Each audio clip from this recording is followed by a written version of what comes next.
Si aujourd'hui vous êtes trader et que vous galérez à obtenir des résultats qui sont rentables et réguliers, regardez bien cette vidéo car elle pourrait changer complètement votre trading. Aujourd'hui, je vais vous montrer la stratégie, la méthode que j'utilise qui m'a permis de générer plus de 2450 $ en ce début de semaine dans un contexte de marché brûlant où, avec toutes ces tensions commerciales, il est très difficile de trader et d'avoir des résultats qui sont rentables. Vous partagez gratuitement de A à Z, de l'idée jusqu'à la prise de position, jusqu'au management du trade. Je vais tout vous partager. Donc encore une fois, ce genre de contenu, la plupart des traders sur les réseaux pourraient vous la vendre à plusieurs milliers de dollars sur des formations. Et moi, j'ai décidé de tout vous dévoiler gratuitement de A à Z. Donc si vous êtes intéressé à en savoir davantage, regardez bien cette vidéo en entièreté parce que vous allez en tirer énormément de valeur. Donc sans plus tarder, on est parti directement sur mon écran pour regarder tout ça. Les amis, on se retrouve du coup sur mon écran. On va regarder du coup ensemble un petit peu le trade que j'ai pris sur Yen. Du coup, on va regarder vraiment, on va commencer par la première étape de cette vidéo. Ça sera vraiment la partie analyse fondamentale.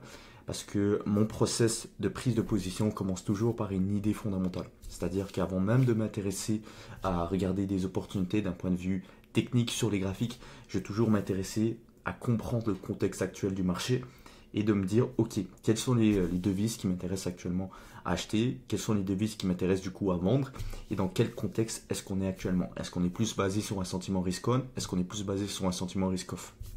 Et du coup, déjà en ayant ces informations-là, je vais avoir une petite idée des devises qui m'intéressent à acheter et qui m'intéressent du coup à vendre. Mais ne vous inquiétez pas, encore une fois, si vous regardez cette vidéo en entièreté, vous allez tout comprendre ce que je vais vous dire.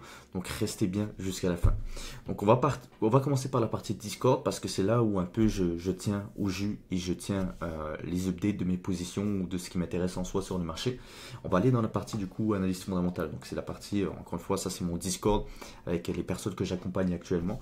Donc si jamais ça vous intéresse de vraiment mettre encore une fois une méthode, une réelle structure professionnelle dans votre trading, que votre objectif c'est d'aller chercher aussi des résultats qui sont rentables et réguliers, vous pouvez toujours réserver un appel de consulting offert avec moi, donc un appel en one-to-one avec moi qui est totalement offert, vous ne perdez absolument rien. On va discuter de votre situation actuelle en trading, de vos blocages actuels et de vos objectifs et de voir du coup moi comment est-ce que je peux vous aider à atteindre vos objectifs. Donc encore une fois c'est 100% offert, je ne mords pas les amis, donc profitez de cette opportunité, ça sera le premier lien en description. Bref, on va retourner maintenant à nos moutons et à ce qui nous intéresse, donc le contexte actuel du marché. Donc comme vous le savez, actuellement, on est vraiment dans un contexte, dans une incertitude mondiale avec toute cette histoire de conflits mondiaux par rapport à des conflits commerciaux mondiaux avec tous ces tarifs que Trump est en train d'imposer sur plus de 70 pays.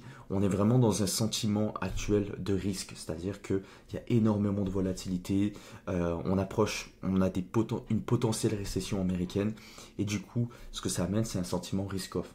Ce que je veux dire par un sentiment risk-off, c'est que dans certains sentiments tu vas avoir un sentiment risk-on ou un sentiment risk-off. Le sentiment risk-on, c'est quand les investisseurs vont avoir tendance à prendre un peu plus de risques et du coup investir dans des monnaies telles que les devises asiatiques comme le dollar australien, le dollar néo-zélandais, le pound, le dollar canadien. Toutes ces devises sont considérées risk-on, c'est-à-dire qu'ils vont prendre de la valeur. Pareil pour les indices boursiers américains. On va voir justement le S&P, le Nasdaq, le Dow Jones, ou même les indices boursiers européens prendre de la valeur, justement beaucoup mieux performer. Et quand on est dans des sentiments risk-off, encore une fois, là c'est le contraire. C'est-à-dire qu'on va avoir tous les indices boursiers américains, on va avoir justement ces devises un peu asiatiques, le dollar canadien, le pound, etc. beaucoup moins bien performer et on va plus se réfugier du coup vers des devises de refuge comme le yen, le franc suisse et de temps en temps aussi le dollar américain. Mais encore une fois, puisque actuellement on est dans une incertitude au niveau de l'économie américaine et qu'il y a un clash aussi entre la Fed et ce que Trump veut imposer, c'est sûr que ça repousse les investisseurs, donc il y a des devises qui performent mieux. Et justement, les devises qui pour moi pouvaient potentiellement bien performer, c'était le yen et le franc suisse. C'est pour ça que je me suis intéressé en ce début de semaine sur des achats sur le yen ou sur le franc suisse. Ok, donc ça c'est tout le résumé encore une fois que j'envoie tous les jours avec les personnes que j'accompagne. Vous allez voir, vous voyez tout, donc vous allez en tirer un maximum de valeur.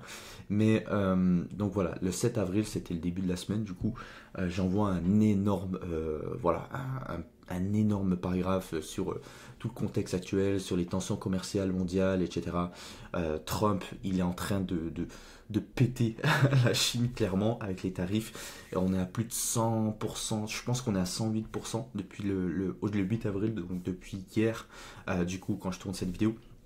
Donc en soi, on voit toutes les devises justement asiates. C'est pour ça que je me suis intéressé à les devises asiates et celles notamment le dollar australien. Vous allez comprendre pourquoi. Et du coup ici, comme vous pouvez le voir, c'est un graphe avec justement les différentes devises majeures. Donc on peut voir en vert, les lignes vertes, ce sont tout simplement du coup les devises risk-on, c'est-à-dire comme je viens de vous l'expliquer, le pound, le dollar néo-zélandais, le dollar australien, le yen, le dollar canadien. Et les lignes rouges, ce sont tout simplement les devises qui sont considérées risk-off, c'est-à-dire le franc suisse, le dollar américain et le yen. Et vous pouvez voir que justement, dans un contexte actuel du marché où on est dans un sentiment un peu plus risk-off, ben, ces devises-là performent mieux. On a aussi également l'euro. L'euro qui est plus considéré comme une valeur neutre, c'est-à-dire pas vraiment risk-on, pas vraiment risk-off. Et l'euro qui est directement corrélé indirectement un petit peu au dollar, c'est-à-dire que quand tu vois le dollar américain qui performe moins bien, ben, l'euro lui va plutôt bien performer. Et pareil, quand tu vois que l'euro performe moins bien, ben, tu vas avoir le dollar justement qui va bien performer. Enfin bref, voilà, donc ça c'est, je regarde souvent un petit peu cet indicateur-là parce que ça me permet de voir un petit peu ben, dans quel sentiment est-ce qu'on est actuellement, de confirmer avec mon billet fondamental. D'ailleurs, ça, vous pouvez retrouver ça sur mataf.net, corrélation des devises. Donc, si vous êtes dans mon groupe gratuit, vous savez de quoi je parle. Encore une fois, rejoignez le groupe gratuit parce que c'est là que je partage un maximum de valeur aussi. Ce sera le deuxième lien en description de cette vidéo. Ok, donc voilà un petit peu ce qui m'intéressait, comme je viens de vous le dire, c'était vraiment le franc suisse qui m'intéressait. Donc, des achats soit sur le franc suisse ou sur le yen. J'étais pas forcément fan d'acheter du dollar américain actuellement parce que comme je vous dis, on est dans une potentielle récession, on a un clash entre ce que la Fed et ce que Trump veut. Trump lui veut baisser les taux, la Fed n'est pas prête de baisser les taux parce qu'avec tout ce contexte de guerre commerciale, encore une fois en mettant justement des tarifs sur tous les partenaires commerciaux, ben, ces partenaires commerciaux, ben, ça nique un petit peu ben, les bénéfices par exemple des entreprises américaines qui achetaient par exemple des produits ou des, je sais pas, peu importe, des matières premières dans d'autres pays en soi, que ce soit sur l'Union européenne ou peu importe, ben, ils vont devoir acheter ces produits-là beaucoup plus cher et donc il y a un risque d'inflation plus élevé. Donc la Fed ne peut pas se permettre forcément de baisser ses taux trop rapidement parce que sinon bah, ça serait une grosse erreur de leur part et on reprendrait justement l'inflation repartir à la hausse. Tandis que Trump lui il met pression pour justement baisser les taux. Donc il y a ce clash, il y a cette incertitude économique. Donc encore une fois, c'est pas forcément, je suis pas forcément fan d'acheter du dollar américain actuellement. Ok, donc voilà un petit peu pour expliquer mon contexte un petit peu économique, mon idée un petit peu fondamentale derrière tout ça. Ce qui a vraiment bien marché un petit peu par rapport à mon opportunité, c'est qu'aujourd'hui même, donc hier, mardi, on a eu justement une news qui était sortie. On va regarder ça ensemble, c'est ce qui était super intéressant. Donc voilà, là du coup on se retrouve sur l'un des sites que j'utilise le plus au quotidien. Donc c'est Financial Juice, c'est totalement gratuit. Et en fait, ce site-là, il te donne toutes les news ultra rapidement par rapport à tout ce qui se passe au niveau de l'économie mondiale. Donc c'est un outil que j'utilise au quotidien parce que ça me permet d'être à jour et surtout par rapport à l'actualité de ces tensions commerciales actuellement sur le marché.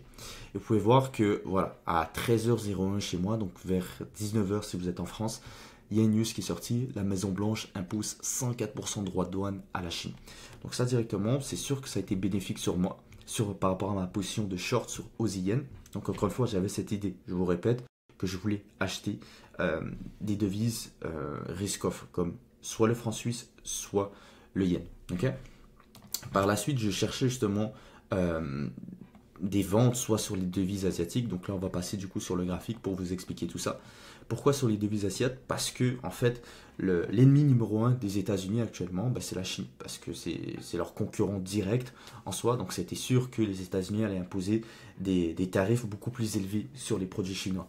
Donc forcément, s'ils mettent des tarifs beaucoup plus élevés sur les produits chinois, forcément, ça va affecter directement aussi l'économie de l'Australie, de la Nouvelle-Zélande, parce que ces deux pays-là sont des partenaires commerciaux primordiaux pour la Chine. C'est-à-dire qu'ils envoient leurs matières premières directement en Chine. Donc du coup, si les États-Unis imposent des tarifs beaucoup plus élevés à Chine, ça va directement affecter l'économie aussi, soit australienne ou néo-zélandaise. Donc dans ces deux cas-là, moi ce qui m'intéressait, c'était de vendre ces devises asiatiques-là qui performaient beaucoup moins bien. Et du coup, comme je vous l'ai montré aussi sur le graphique par rapport à la valorisation des devises, on voyait justement ces devises risquent être beaucoup moins bien performées. Pardon, je vais y arriver. Donc, on va se retrouver du coup sur les graphiques. On va retourner sur le Discord pour faire le petit update. Donc, on va aller dans l'analyse technique. Donc ça, c'était un trade que j'avais partagé. Du coup, le 0,7, 0,4, j'avais Pound CHF aussi en vente que je cherchais. Et du coup, Aussie Yen, voilà. Donc je trouve que vendre l'Aussie Yen cette semaine, il y a beaucoup de sens sur le plan fondamental. L'Australie est très exposée à la Chine. Donc avec la guerre commerciale qui s'intensifie, l'économie australienne risque de souffrir, ce qui affaiblit naturellement le dollar australien. De l'autre côté, le yen japonais attire les investisseurs en quête de sécurité, donc encore une fois dans ce sentiment risk-off, surtout dans un contexte aussi tendu avec les actions qui chutent et les taux mondiaux qui baissent. D'un point de vue technique, j'attends de voir comment le prix va réagir sur la zone des 0,89. Vous pouvez voir que j'avais identifié cette zone des 0,895 et j'attendais un retest et une potentielle confirmation technique pour pouvoir shorter la position. On va aller voir par la suite. Hop, j'ai pu trouver mon point d'entrée donc hier à 12h17, donc c'était tout simplement le 8 avril. Un jour plus tard, j'ai pu rentrer en position. Et vous pouvez voir qu'en l'espace de même pas 24 heures, le prix, on va aller sur les graphiques directement. Le prix a atteint mon TP final au final. Mon TP final au final. Ça se voit que je suis fatigué les gars. Quand je tourne cette vidéo, il est quoi? Il est 1h du matin, 1h17. Donc pardonnez-moi si je fais quelques fautes. Mais on va aller du coup sur les graphiques. Et on va regarder tout ça ensemble. Ok, donc on est actuellement sur les graphiques. D'ailleurs, encore une fois, toutes les personnes qui sont encore en train de regarder cette vidéo, s'il vous plaît, j'espère que ça vous plaît, que je vous partage un maximum de valeur.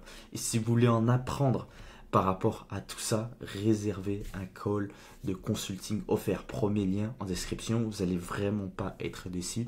Vous allez, dans les pires des cas, vous allez sortir de là avec un plan d'action concret qui vous permettra de mieux visualiser comment vous allez atteindre vos objectifs. Encore une fois, je ne mords pas et c'est sans engagement. C'est-à-dire qu'il n'y a aucune pression, quoi que ce soit de vente.